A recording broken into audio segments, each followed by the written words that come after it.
નમસ્કાર 24 ન્યૂઝ ગુજરાતમાં આપનું સ્વાગત છે। અમે કવરેજ કરી રહ્યા છીએ રાજ્યભરના તાજા સમાચારો। સૌથી ઝડપી અપડેટ્સ માટે જોતા રહો 24 ન્યૂઝ। સાંતલપુરમાં રામનવમી નિમિત્તે ભવ્ય શોભાયાત્રાનું નાદથી ગુંજી ઉઠ્યું। પાટણ જિલ્લાના સાંતલપુર તાલુકાના 24 વિસ્તારમાં આવેલા સાંતલપુર ગામમાં રામનવમીના પાવન પર્વ નિમિત્તે સર્વે સમાજના હિન્દુ ભાઈઓના સહયોગથી ભવ્ય શોભાયાત્રાનું આયોજન કરવામાં આવ્યું હતું। શોભાયાત્રા દરમિયાન શણગારેલી ઊંટગાડીઓ, ટ્રેક્ટરો તેમજ વિવિધ ધાર્મિક ઝાંખીઓ આકર્ષણનું કેન્દ્ર બની હતી। યાત્રાના માર્ગ પર ગ્રામજનો તથા આગેવાનો દ્વારા પુષ્પવર્ષા કરી યાત્રાનું ભવ્ય સ્વાગત કરવામાં આવ્યું હતું। કાર્યક્રમ દરમિયાન શાંતિની વ્યવસ્થા જળવાઈ રહે તે માટે સ્થાનિક પોલીસ અને સ્વયંસેવકો દ્વારા યોગ્ય વ્યવસ્થા ગોઠવવામાં આવી હતી। રામનવમીના અવસરે સાંતલપુર ગામમાં ધાર્મિક ઉત્સાહ સાથે સામાજિક એકતા અને સૌહાર્દનું અનોખું દ્રશ્ય જોવા મળ્યું હતું। રિપોર્ટર ભગીરથસિંહ જાડેજા, સાંતલપુર।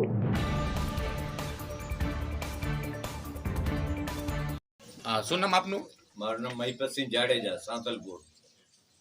મહેપતસિંહ, આજે જે રામનવમી હતી એના વિશે આજે રામ મંદિરે જે શોભાયાત્રા નીકળી એના વિશે આપ શું કહેવા માંગો? આજ બહુ સારી રીતે શોભાયાત્રા નીકળી।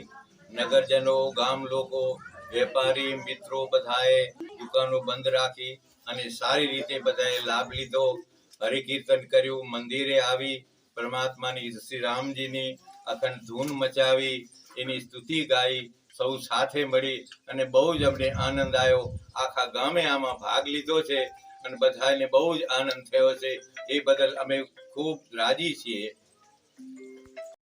હસમુખભાઈ નાનંદાસ, રામજી મંદિર પૂજારી। આજે અમારે રામનવમીનો ઉત્સવ હતો। એની અંદર ભવ્ય શોભાયાત્રા કાઢવામાં આવી હતી। સર્વ ગ્રામજનો, સર્વ વડીલો પધાર્યા હતા અને આજે અમે રોજ સર્વ ધર્મ પ્રેમીઓ થઈ સાથે રામનવમીની ભવ્ય યાત્રા કાઢવામાં આવી હતી। દુકાનો બંધ રાખવામાં આવેલી હતી। રામજી મંદિરની અંદર ભજન ભાવ કરવામાં આવેલ હતું। મહાઆરતીનું આયોજન કરવામાં આવેલ હતું। પંજરીનો પ્રસાદ કરવામાં આવેલ હતું। સર્વ પ્રેમીઓ પધાર્યા હતા અને બહુ જ મોટું શુભ કાર્ય બન્યું હતું। એવી પ્રભુને પ્રાર્થના, બાપુ સાથે વાતચીત કરો।